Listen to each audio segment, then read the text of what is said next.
మీరు ఊహించుకోండి, మీ అమ్మ నాన్న ఇంట్లో ఉన్న 2-3 బిడ్డల్ని రోజు చూసుకోవాలంటేనే ఎంత కష్టపడతారు. అలాంటిది పాప అధ్యాపకులు ఒక్కొక్క సెక్షన్కి 30 మంది విద్యార్థులు, 40 మంది విద్యార్థులు, 20 మంది అందరినీ కూర్చొని ఎంత ఒత్తిడి తీసుకుంటారు అధ్యాపకులు.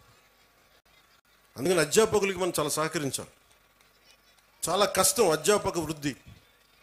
ఈ దేశం బాగుండాలి అంటే కాంట్రాక్టర్లు కాదు మనం పెట్టాల్సింది డబ్బులు, అధ్యాపకుల మీద పెట్టుబడి పెట్టాలి.